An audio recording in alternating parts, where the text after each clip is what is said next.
On the top of Mount Carmel, something extraordinary is about to happen. The atmosphere is thick with tension as two groups face off, each led by a charismatic prophet. On one side stands Elijah, a man of God with unwavering faith. Opposite him are the prophets of Baal, their faces painted, their eyes wild with fanaticism. In their midst, King Ahab and his wife Jezebel watch intently, their fates hanging in the balance. Around them, a crowd has gathered, their faces a mixture of anticipation and fear. Suddenly, one of Baal's prophets steps forward. He raises his hands to the sky and cries out to his God for a sign. A mighty wind to tear the heavens apart and show the world the power of Baal.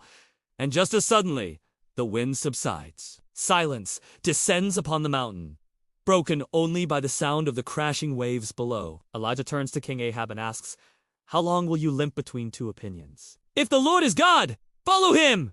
But if Baal, then follow Baal!" These words echo with power, challenging the king to choose between two paths to destinies. King Ahab hesitates, caught between the traditions of his people and the call of a new faith. As if sensing the king's wavering resolve, one of Baal's prophets steps forward, his voice trembling with a mixture of fear and defiance. He calls upon Baal once more, beseeching the god of the Philistines for a sign. A mighty fire from heaven to consume the sacrifice and declare the supremacy of Baal. His words hang in the air, a desperate plea for validation. Then, as if in response to the prophet's call, a flicker of movement, a single spark amidst the dry leaves and branches on the altar. The crowd gasps, their eyes wide with wonder and fear. Could this be the sign they have been waiting for? Is Baal truly about to reveal himself? Elijah, however, remains unfazed. With a few simple yet resolute words, he calls upon the God of Abraham, Isaac, and Jacob, commanding fire to come down and consume the sacrifice. His faith unwavering, his voice ringing with conviction. As the crowd watches in suspense, the fire descends, not with the roaring intensity they might have expected, but with a quiet, otherworldly glow. It consumes the sacrifice, leaving behind only smoldering ashes. The flames dance and flicker, casting eerie shadows on the faces of the onlookers. The air grows heavy with the scent of burning wood and something more, something ancient and powerful. In the midst of this spectacle, Elijah's weathered face is illuminated by the dancing flames. His eyes, though, are fixed on something beyond the fire, as if seeing something no one else can.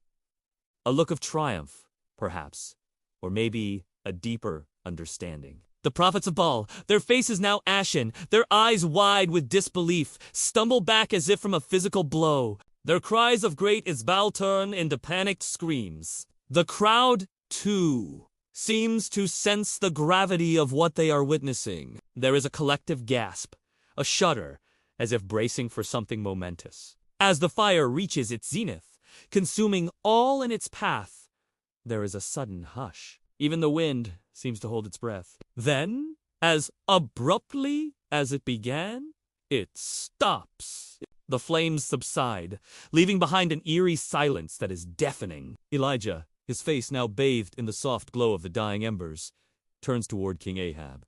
His gaze is intense, unwavering.